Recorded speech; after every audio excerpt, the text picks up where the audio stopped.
Catus, Maximus here. This is one of the weird projects I sometimes do, but I'm going to make a video about it this time. This is like a mini set of LED battery-powered Christmas lights. These are a little bit different. They're 4-wire. These are designed as being chasers, but they're actually, the setup they came with was actually just a fade, no chasing, and it kind of shows you the oddities of Chinese manufacturing selection, where it's cheaper for them just to produce one strand of chasing capable LED lights and then hook them up to a battery pack and then just do this, solder the wires together so this act like normal Christmas lights. These are these little super tiny ones. You can actually see the LED is soldered directly to the wires. They put a little glob of glue. Anyway, it ran off at 3 AA, so AA's are 1.5 volts nominal, 4.5 volts together, but brand new AA's are a little bit high. They read about 1.65 volts. So that's really close to 5 volts. So I was going to put these around my bookshelf and thought, instead of a battery, what I'll do is I'll go pick up a little power brick. This is a 5 volt, 1.5 amp unit, and I'm going to use it to drive them. And I actually got 2 strands, so I'm just going to wire them together.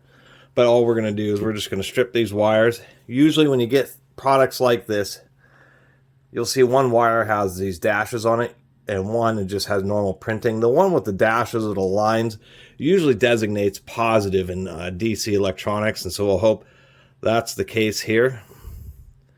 See if I can't get this wire stripped. Pretty easy. It's not even copper wire, it's like aluminum wire, really cheap. And so that's why I have these power supplies. I'm not like an electronic technician, but for little things like this, it's great to be able to test to see how well it works out.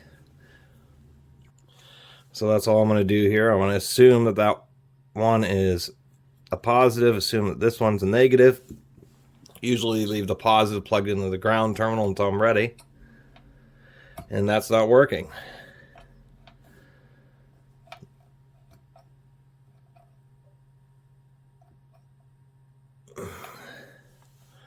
Using quite a bit of power, surprisingly enough, 2.5 amps. But there is quite a few elements on here. And let me turn off this light. They seem to be just fine. They're not burning up. 5 volts may be just a little bit high for this strand, but I do like how bright it is. And all I'm doing here is, once you do something like this, you just want to feel the bulbs, see if they're getting they are getting a bit warm, that's for sure. But not really too bad. And it's a little deceiving on these, because when you're feeling the back of these things, you're actually feeling, I mean, you're like, it's like the chip is directly against your finger. Otherwise, they seem to be okay. So the only thing you would want to do in this situation is let them run for a few minutes and see if you have any issues with any like burning out or having any kind of real issues. Otherwise, we'll just move on to the next step, which is getting these attached to this power brick. We can see that the current is falling, so as the LEDs heat up, their conductivity actually goes down. Kind of like a light bulb in that situation. The other issue that happens with this and with these types of LED Christmas lights is the red, the greens, the ambers, the blues tend to be brighter than the reds.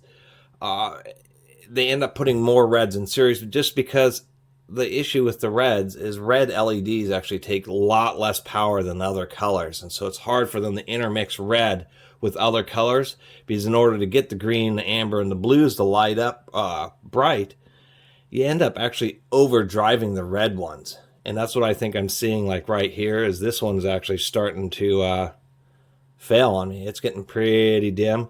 The others are still holding up. And since they were, it was like $1 thrift store item, we'll continue.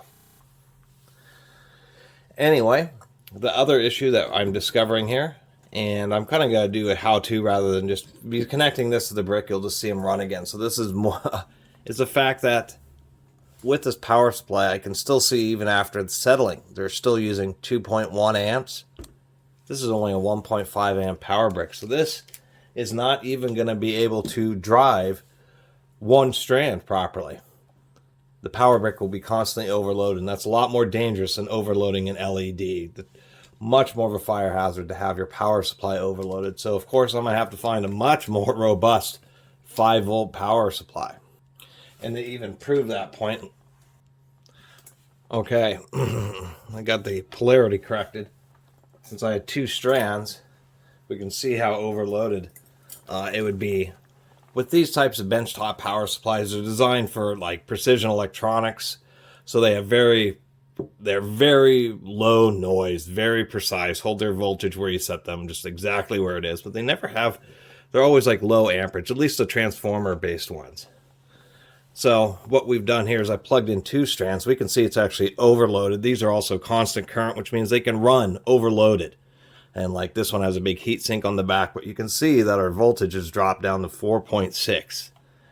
And that's what happens as soon as you run out of amps, then it can't deliver all the volts. So 4.5 volts, it also works just fine on this strand, as we can see here. But it's pretty obvious that I'm going to need a much more powerful power brick. So anyway, that was my weird little video about converting battery-powered Christmas lights, or any kind of battery-powered product, to run on power bricks.